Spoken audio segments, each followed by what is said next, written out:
just to show you where Namibia is. I hope you can see where Namibia is. And also, somewhere up there, that's where Europe is and where the Germans came from.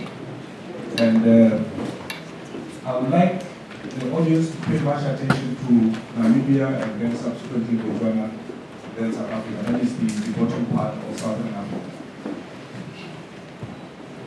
That is the map of Namibia. And the yellow one, the rest of the yellow one is the map of Namibia. And then the lighter green one is Botswana. Basically, that's where subsequently the Ovaherero, as they were running away from the war itself, ended up there. And then some of them, as we speak, a good number of close to 50,000 people, they live in South Africa. They went up to South Africa. I brought this just to give the idea. And my task is to look at pre-colonial Namibia. Pre-colonial Namibia was dominated firstly by the two leaders. If I may, the first leader, Maharero, was the leader of the Ovaherero. Jonker was the leader of the Nama. Basically, during that time, people lived by trading. And the modes of trade were cattle, diamonds, and that's that. And then came and these two, mainly, they experienced the coming in of the Europeans in terms of missionaries. They never experienced the German colonial era as such. But Maharero lived up to a point whereby the Germans started coming in. And as you might know, the idea was to come in through Christianity, modernism, and whatever you call it. These guys were hard to convert, the Hereros. They were very, very hard.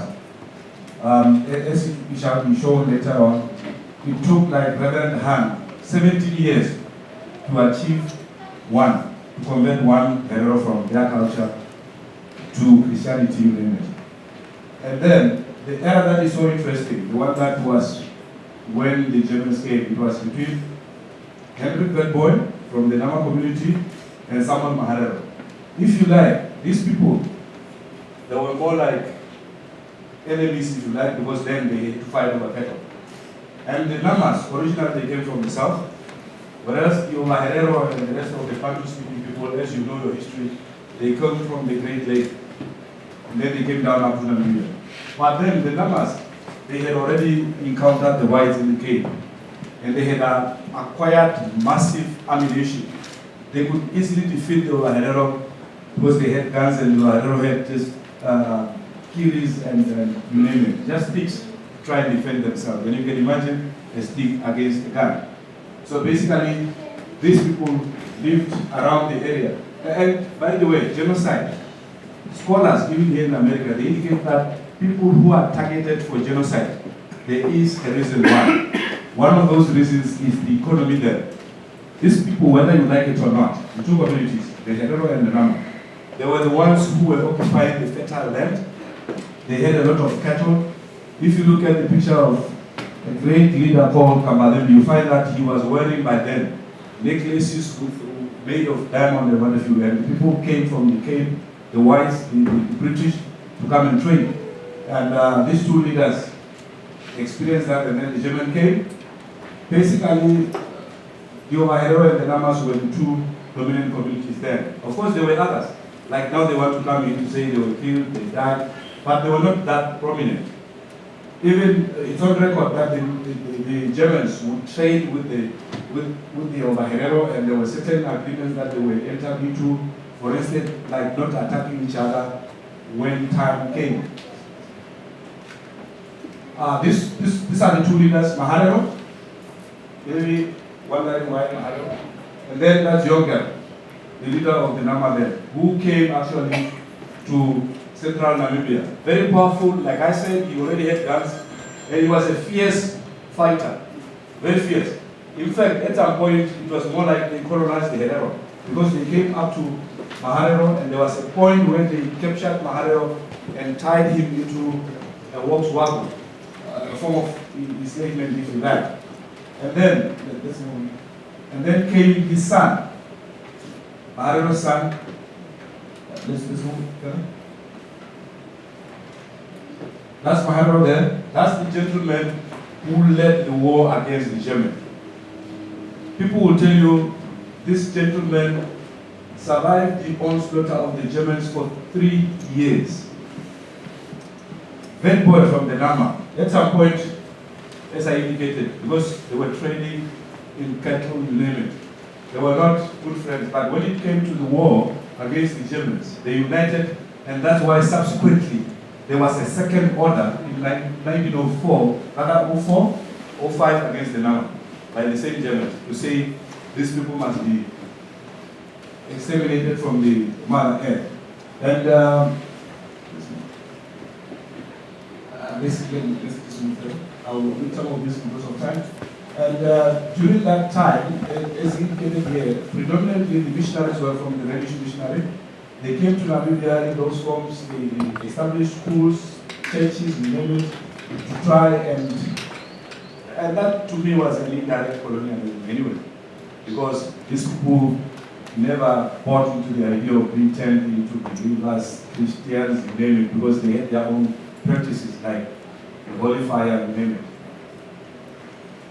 And these were the interesting commodities, minerals, wealth of the indigenous people, like for instance the Herero occupied the fertile land. If you go back now to Namibia by now, go there, you look at the farms, the fertile land that is occupied by Germans, former South African, the so-called Afrikaners.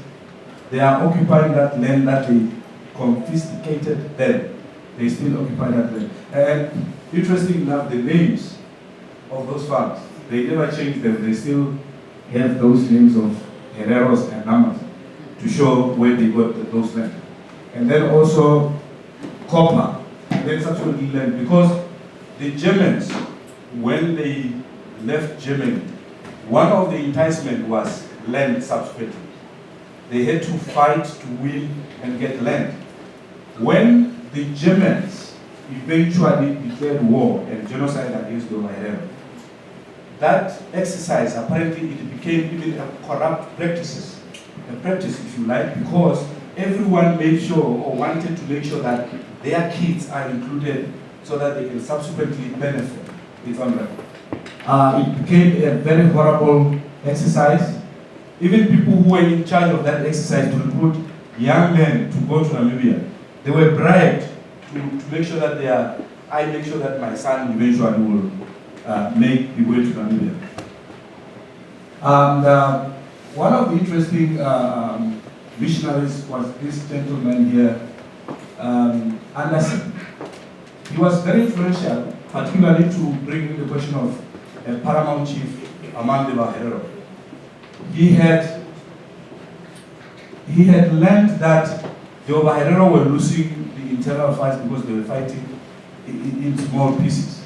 And he unified them influentially so by making them fight as a group.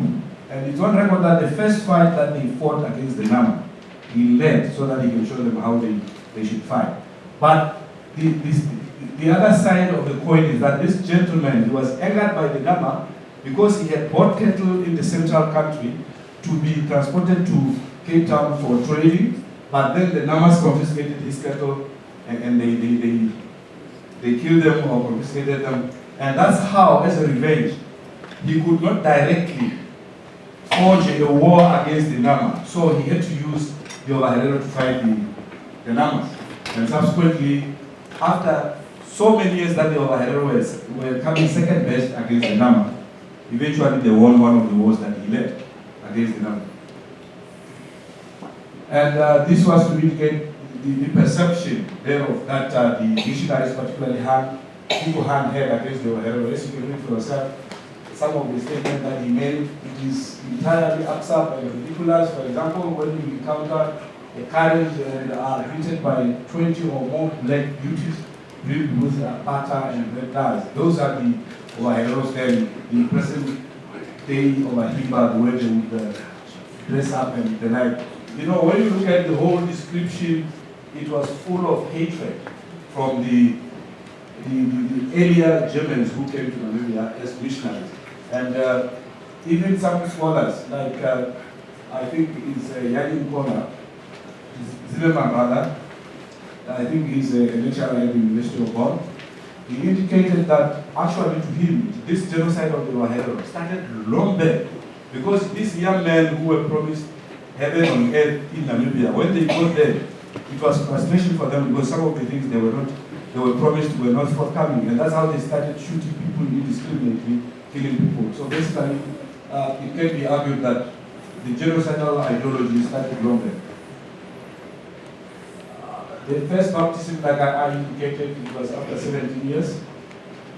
And then enters Samuel Maharero, the period of Samuel Maharero, very interesting. That's the gentleman I showed you earlier who led to the war, who in fact traded with the Germans, and he gave land unknowingly that he is going to pressurize his people now fighting for land. And eventually, when the Ovaherero felt that this pressure was too much because their cattle, which were some of them sacred, were being killed indiscriminately, when he said let's fight, even though the Herero would not have, under normal circumstances, fought under him, they fought because the pressure was too much. The first war, as indicated, broke out in the 11th of January 1904, and then we fought, the Hereros fought so many battles that they won until up to this place of Anjira.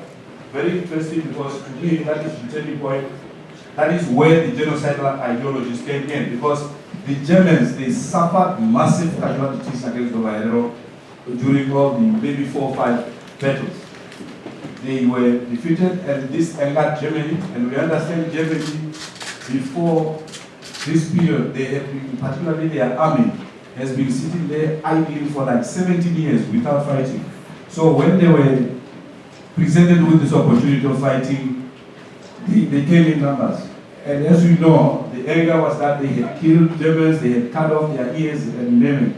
And that's how von Trotter eventually came into the picture. We know very well that von Trotter's appointment to Namibia was debated thoroughly by the Kaiser and his whole cabinet or government.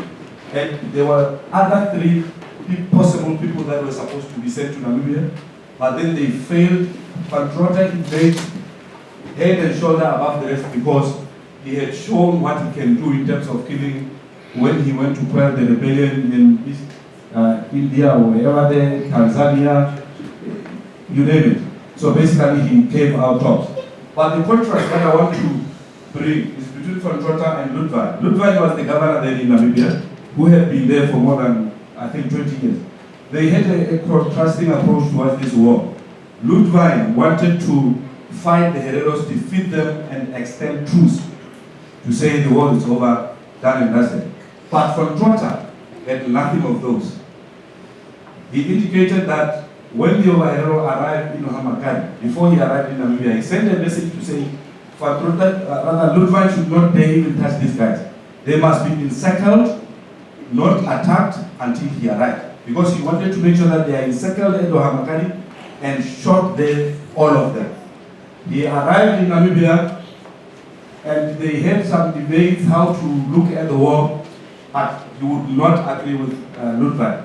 Until such time that eventually Ludwig was sent to deal with the Namas in the southern part of the country. Van Trotter remained alone, and it was very clear that Van Trotter, even though this gentleman was, this man here was a governor, the representative of the government in Namibia, who could instruct Van Trotter.